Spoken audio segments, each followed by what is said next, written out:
Welcome everyone to the very first episode of the Community of VOD review here for Valorant on my channel. First up, we've got Gloom, who has submitted a couple clips. The first one here is on Bind, and well, I'll let you hear from Gloom what they're gonna do. So this is a pistol, and the plan gets called straight away. Just send a fuck ton of these showers. I'll just satchel in with the dog. Oh wait, that's OP. I can't hit you right now. Okay, so we got the play, which is a satchel through, and then the teammates will go up with a dog through showers. So very nice. So let's see how it plays out. Shower? Maybe just... Yeah, fast shower. Okay, we get the jump peek real quick because you could be getting scaled on from short if if they decide that they're going for more of a forward play on short, or if they're even playing more standard, they might have someone peeking you, so you want to make sure you avoid that. We get the clearance, the clearance of cubby there. That's important. And then now the satchels. Let's go back in. Let's go back in. Nice. So that went really well. That was really sick. Someone's been watching a lot of Flights videos, and the first thing that I'll mention is I think it's really sick that you're in this situation where I gotta play some Flights, but it's really cool to have creative plays offer the satchels because they allow you to really break a lot of timings, and you can create a lot of surprise factor when it comes to dealing with your opponents and catching them off guard. Obviously that wrap is really nice because your opponents are not ever going to be expecting that, just ever. It's just never going to be something they're looking for. So it's really fun to throw stuff like that in. It's something that you could even do in ranked pretty easily, just because we're in a situation where it's just a double satchel. It's just making just the instance that the short area is clear, so you can get the ability to launch yourself out of short, and then just getting 3 teammates to go in through showers. Doesn't even necessarily have to be 3, but obviously ideally you would want the whole play to be a version of that 2-3 split to really make it work out. So with all of that said, let's look at how the clip progresses here in this particular instance, as we have the post plant. So just planning for everything more or less. And we can see the reaction from the team. So I like the wall. So the wall is designed for the post plant, essentially just cutting off the spawn angle, allowing you more control there. We've got trade spacing from everybody. So we've got everyone in pretty much decent trade spacing, more or less. We've got, of course, every position covered for showers, short, and spawn. We've got good comms as well. So not too much in terms of feedback for this. I think, the one thing that's important that I like here is... Okay, so that's one thing I really like. So we hit here on the comms. There's one here. Come here. Let's fight spawn. So we've got comms, active comms, trying to take control of the situation, trying to go for a push. Now, what I would say is that in a 5v2, you don't need to be making plays like this. You've already done enough. It's very unlikely that they're going to be able to do too much. They're all, that the players are separated. One's short and one's also spawn. So you don't need to kind of do this. But with that said, I really, really like this because getting active, especially with your teammates, is really powerful. And it really helps you to have a feeling as though you're taking control of the game by taking initiative, and by pulling in your teammates to do this with you. I think it just feels good to do it because you're being active as opposed to being reactive. So even though I don't think in a 5v2 you need to do it, I actually really like it personally. I like that level of team comms and just getting after it together. So with that said, I think that kind of brings us to the end of this particular clip. Okay, so in this second clip from Gloom, I really liked the forward aggression on A main, especially as we can see there's a sheriff in action, and we've got Gloom on a Bucky, so not really good money or a good money situation.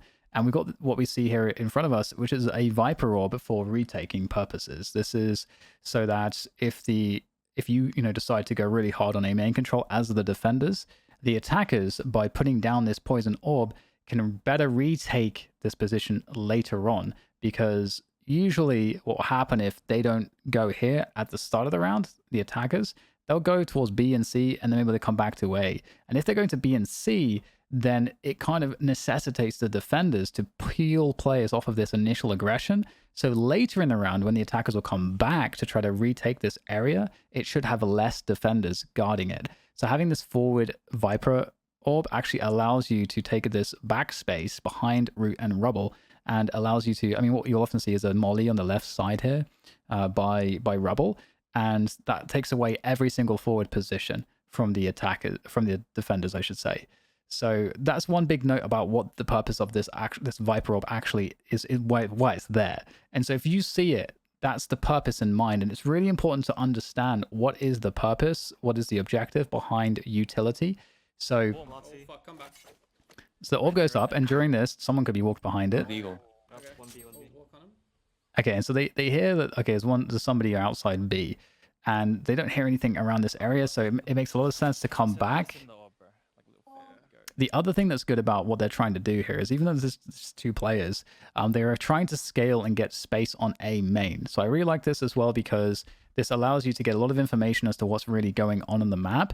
Plus, you're on a Bucky and a Sheriff, so you're actually, as opposed to playing really passively, you're instead you're in a position where you can dictate more of your own fights, as opposed to having your fights dictated to you. So taking this forward space gives the information and gives you the ability to be taking initiative and controlling and pressuring your opponent instead of the other way around. Nothing close, right? So jump peaks are good because, okay, now you kind of, safely assessed that nobody's in this area, and we start to get, closing up the space to get into kind of lethal range with the Bucky. And you heard the call from the Faye, like, okay, I'm going to leave you there. So Faye's already in, like, going to the door. Just leave B, I got a lumber. Just go two. I or anything? Okay, I love that call too. So leave B because I've got alarm bot. So the Fade is going to cancel the breaking of the door and come back to this A main position. And the call is because there's the alarm bot in B. I really like this because you kind of have to just risk it. B is a less favorable and less desirable site for the attackers, generally speaking. And in the mid round, where A main control is initially denied, they're either going to go back A main or they're more likely going to hit C. The B play is usually going to be a pivot off of C pressure, most likely. But as they're in a situation where they're 4v5 at this point, going 2 to a site makes a lot of sense. Yeah, I can dog. Okay, so it calls for the dog to confirm the info, and given the information I just said, it would seem likely that they were thinking about hitting A. Just spamming for you. Nothing, yeah. They're just outside. Running away. Okay, so here's the running away. So if you think about how we laid this situation out, it makes sense now that, okay, they're going to hit C because they tried to push A and they're kind of scared of this forward pressure. So they're just going to be like, well, screw it, we'll just go towards C then. Running away? Yeah, running away. They don't have nades, we can fight this time. I've got your This is trail. this is kind of perfect, by the way, because they're going into the Killjoy Viper, so that's perfect. I'm sitting in the one way. I'm sitting in the one way. TP, so you got 3 people on site. The flash through bend. That's huge. Backside already.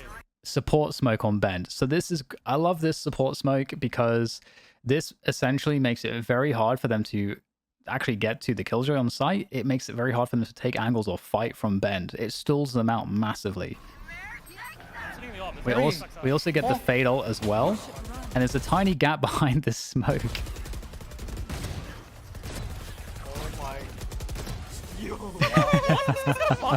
What is that? Amazing. Amazing. Look at that ulti. Amazing. Love that. I love that. Big fan of that. I just want to go back quickly and talk about this site situation a little bit more. To see if I missed anything, but this is really, really cool. Obviously, like ripping all the ults, I think it's really, really nice because essentially they've given up all this space, this runway, this hallway up to the bend position at the back. All the space has been kind of purposely given, and you've got all this util. Like, so this is a teammate Viper Orb. So it just really makes, like, all the smokes, all the util makes it very difficult for them to actually progress from bend. And then the only thing then is, how do you actually capitalize off this? Because if all the util goes away, you're not going to get value. So you need to find value whilst the util is still in effect. And so by kind of going for the push here, even though a flash comes in, you close with a Bucky, the Killjoy ult comes in and as a response, and you've now got all the fighting starting to happen whilst all of the team is just kind of in this congested position. So you force your opponents into a very uncomfortable spot where they cannot claim space, but because they've needed to keep moving forward to try to win the round, and also they want to beat the rotation, well, they're just stuck because they moved forward and they couldn't move forward anymore. So really sick round as well. So great stuff again from Gloom. Thank you for that. All right, so that was the first episode of the community VOD review. And if you want to send in some clips, please do. You can do so at business@ddkesports.com.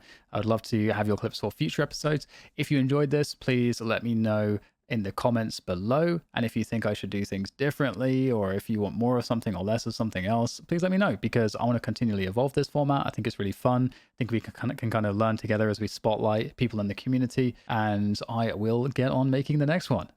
See you guys later. Cheers.